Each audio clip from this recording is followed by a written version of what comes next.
रज़ा साहब, हर हुकूमत बैरूनी हिमायत का इल्ज़ाम लगाती है बलूचिस्तान के मामले को लेकर। अंदरूनी अवामिल की संगीनी को नज़रअंदाज करके क्या मामले को अफगानिस्तान और भारत के ज़िम्मे लगा देना पूरा इंसाफ है इस मामले के साथ? आयशा, बहुत अच्छा सवाल है आपका और मेरे ख्याल से इसके ऊपर गौर उस तरह से नहीं किया जाता, क्योंकि आप देखें जब भी इस मामले के ऊपर बात होती है वो बैरूनी हाथ का और जो साजिश है बैरूनी मुल्क हमारे जो राइवल स्टेट्स हैं उनका जिक्र आ जाता है, खुसूसन हिंदुस्तान का। और कोई शक नहीं है, बहुत से इसके शवाहिद भी मिले हैं कि इंडिया की ये पॉलिसी रही है कि पाकिस्तान को डिस्टेबलाइज करने के लिए बलूचिस्तान में जो इस तरह की तहरीकें या दहशतगर्दी है उसको हवा दी जाए। लेकिन उससे कतई नज़र अभी जो सारी गुफ्तगू हो रही थी, शहजाद साहब ने बहुत सारे अवामिल और बहुत सारे तरीक़ाकार बताए, लेकिन जो सबसे बुनियादी बात है कि क्या वजह है कि बलूचिस्तान के अवाम जो है या एक अच्छी खासी तादाद जो है वो पाकिस्तान से या पाकिस्तान की हुकूमत की जो पॉलिसीज़ हैं उससे क्यों नाला हैं। इसके ऊपर भी गौर करने की ज़रूरत है और बुनियादी मसला ये एक सियासी मसला भी है। और ये ठीक है, ये दहशतगर्दी का इशू होगा, सूबाई हुकूमत वहाँ पे कैसे चल रही है, करप्शन का जिक्र होता है हमेशा, वो सब बातें अपनी जगह पर ठीक हैं, मगर बुनियादी तौर पर ये एक सियासी मसला है और ये सियासी मसले को सियासी तरीके से ही हल करना चाहिए।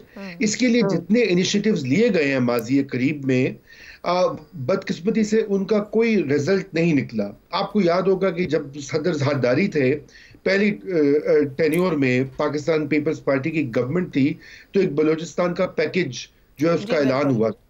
उससे पहले जनरल मुशर्रफ के ज़माने में भी बाकायदा एक ये अकबर बुगटी की शहादत से पहले और उसके बाद भी ये कोशिश की गई है कि एक बहुत हाई पावर डेलीगेशन बनाया गया, उनको भेजा गया, लेकिन कुछ उससे हल नहीं निकला। प्राइम मिनिस्टर जब थे नवाज शरीफ, तो उन्होंने भी कुछ इनिशिएटिव लेने की कोशिश की, लेकिन वो मामला कहीं आगे नहीं बढ़ा। और आज इस सूरत हाल में हम आ गए हैं कि आपने देखा है कि जिस अंदाज से, जिस ब्रेजन तरीके से वहाँ पर जाफर एक्सप्रेस को यरगमाल बनाया गया और सैकड़ों लोगों को जो अभी भी बहुत सारे हॉस्टेजेस वहाँ पे मौजूद हैं जो कि इतलात आ रही हैं, और ये भी मैं समझता हूँ कि मीडिया का ब्लैकआउट या पार्शल इंफॉर्मेशन है, ये भी अच्छी चीज़ नहीं होती, क्योंकि उससे मजीद फिर जो रूमर्स हैं। लेटेस्ट तो यही है कि मार दिए गए हैं तमाम दहशतगर्द और छुड़वा लिए गए हैं लोग।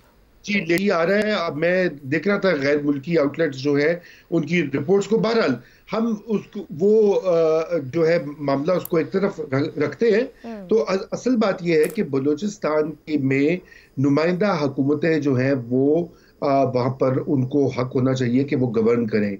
ये जो मौजूदा वहाँ पे गवर्नमेंट है सूबाई, उससे जो पहली वाली थी, उससे जो पहली वाली थी, वहाँ पे लोगों के हमेशा एतराज़ात रहे हैं कि इस्लामाबाद उनको मैनिपुलेट करता है और वो पपेट गवर्नमेंट्स बनाता है। तो देखिए फिर उससे लोगों को हक, जो एक सेल्फ गवर्नेंस का या सियासत में शिरकत का जो मौका होता है वो मुकम्मल नहीं मिलता। और यही वजह कि वहाँ की जो अशराफिया है और जो वहाँ के रूलर्स होते हैं सूबे के, वो फिर बेदरेख करप्शन जो है उसमें इंडल्ज करते हैं। दुरुस्त हो गया। और रियासत में दूरी जो है वो मजीद बढ़ती है और इसी डिस्कनेक्ट नहीं होना चाहिए। जी, इसलिए मैं समझता हूँ कि सबसे बड़ा इशू सियासी है और लोगों का एहसास है महरूमी दूर करने की जरूरत है। जी ज़ैगम साहब, दुनिया भर में विफाकी रियासतों की मिसालें मौजूद हैं। अलहदगी पसंद या खुद मुख्तारी का रुझान रखने वाली इकाइयों को भरपूर माशी इंसेंटिव्स के साथ और सियासी शमूलियत के मौके देकर मरकजी धारे में लाया गया है। क्या बलूचिस्तान के बारे में इस जाविये से सोचा गया है? तो क्या मुकम्मल तौर पर उस पर अमल दरामद भी हुआ या हो सका? बहुत कुछ करने की ज़रूरत है, बहुत बेहतर करने की ज़रूरत है। पॉलिसी पर हम बात करते रहेंगे। सबसे पहले तो आज के दिन हमें मुल्क के साथ, मुल्क के मुहाफ़िज़ों के साथ खड़ा होना चाहिए। पॉलिसी से ज़्यादा अहम बात यह है, वहाँ दूर दराज जंगल में रेलवे ट्रैक्स पर जिन शहीदों के जिस्म पड़े हैं, जो उसका एहतराम नहीं कर सकता, उसमें ऑनर बोन ही नहीं है। बलूचिस्तान में बहुत मसले हैं। मैं ईरानी बलूचिस्तान भी गया हूँ। मैंने वहाँ पूछा, जो यूनिवर्सिटी है ज़ाहिदान की बड़ी, वहाँ के स्टूडेंट से कि यहाँ ईरानी बलूचिस्तान के कितने स्टूडेंट पढ़ते हैं। यकीन कीजिए 5 मिनट सोचकर वो एक स्टूडेंट याद नहीं कर सका जो ईरानी बलूचिस्तान का हो और वहाँ की बलूचिस्तान की यूनिवर्सिटी में पढ़ता हो। फिर मैंने पूछा कि बलूचिस्तान के जो यहाँ के गवर्नर हैं कितने रहे हैं बलूचिस्तान से।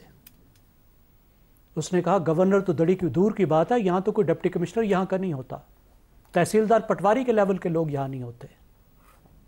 महरूमी अपनी जगह, हमें आस पास भी देखना चाहिए। क्या आपको पता है इस वक्त जो पाकिस्तान के सदर हैं वो कौन है? वो एक बलोच हैं। आपको पता है लगारी साहब जो इससे पहले सदर थे कौन थे? वो बलोच थे। आपको पता है पंजाब के वजीर आला उस्मान बुज़दार कौन थे? बलोच थे। सिंध की ज़मीनों का बड़ा हिस्सा बलोचों के पास है, डोमिनेट करते हैं। पंजाब में, जनूबी पंजाब में ज़मीनों का हिस्सा, इक़्तिदार का बड़ा हिस्सा बलोचों के पास है। तो क्या बलोचों के साथ वाकई डिस्क्रिमिनेशन होती है? नहीं होती। विफाक का और सूबे का मसला एक मौजूद है जिसकी 70 साल से जद्दोजहद चल रही है और सूबों ने, विफाई की इकाइयों ने शानदार कामयाबियां हासिल की हैं। मुझे दिखा दें 18वीं तरमीम के बाद जो पाकिस्तान जैसी फेडरेशन है कहाँ है डेवलपिंग मुल्क में? भारत से बेहतर फेडरेशन है, भारत से ज़्यादा हकूक़ है। अब उन पर अमल दरामद का वक्त है, अमल दरामद की ज़रूरत है, लेकिन क्या वो इस तरह से आएगी? कत्ल गारत से आएगी? इन लोगों के साथ बात नहीं हो सकती जिन्होंने बंदूक उठाई है। ये हमारे लिए मौत ढूंढ रहे हैं और हमें इनको मौत देनी होगी। जो इनके साथ नहीं है, जो कॉमन पॉपुलेशन है, जिनसे हमें ख़तरा है ये दूसरी तरफ ना चले जाएं, उनको हमें अलग करना होगा। उसके लिए बेहतर पॉलिसी बनानी होगी। हमें काउंटर एक्सट्रीमिज़म की पॉलिसी ज़रूर बनानी होगी। इस एलियनेशन को ज़रूर दूर करना होगा। लेकिन अहम मसला होता है कि इस एलियनेशन पर खेला कैसे जाता है, उस पर नैरेटिव किस तरीके से बनाए जाते हैं और उन नैरेटिव के बाद किस तरह से उन्हें भर्ती करके मुल्क से लड़ाया जाता है। इस पूरे प्रोसेस को हमें देखना होगा। देखिए जिस तरह का अटैक हुआ है, इसके लिए फ़ौजी लेवल की तरबियत और प्लानिंग चाहिए होती है। आम आदमी इसको प्लान नहीं कर सकता। इसके लिए मिलिट्री लेवल के इंटेलिजेंस भी चाहिए होती है। इसके लिए बेहतरीन वसाइल और असला भी चाहिए होता है। बेहतरीन तरबियत याफ्ता लोग भी चाहिए होते हैं। ये कहाँ से आ गए? ये उन इलाकों से आ गए जहाँ कोई प्रॉपर हाई स्कूल भी नहीं है। ठीक, किसने इनको तरबियत दी है? किसने इस लेवल की तरबियत दी है? ज़रा आप बैनुल-अक़वामी नेक्सस ज़रा देखिए। कुर्दों से इनका ताल्लुक़ है, आप इससे बैनुल-अक़वामी डांडे मिला लीजिए। अफ़गानिस्तान में इनका कमांड एंड कंट्रोल है बिल्कुल उस तरह जिस तरह 1973 में सदर दाऊद ने दिया था जब बगावत हुई थी 1973 से 1977 तक वाली, उसी तरह का वहाँ कमांड है। ईरान की भी हम बात सुनते रहते हैं वक्तन फ़वक्तन। तो हमें क्या करना होगा? फॉरेन पॉलिसी के लेवल पर भी इनसे डील करना होगा। अफ़गानिस्तान को कीमत देनी होगी इसकी, और कीमत बढ़ानी होगी।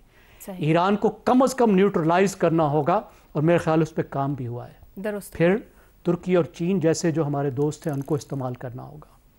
टेक्नोलॉजी का बेहतरीन इस्तेमाल, इंटेलिजेंस को हमें उस लेवल पे ले जाना होगा कि इसराइल से भी हम आगे निकल जाएं। हमें वो टेक्नोलॉजी और इंटेलिजेंस चाहिए होगी, और तब हम इनको ख़त्म कर सकेंगे। पॉलिटिकल प्रोसेस बहुत ज़रूरी है, एलियनेशन को भी ख़त्म करना बहुत ज़रूरी है। साइड बाई साइड चलेगा आम लोगों के लिए।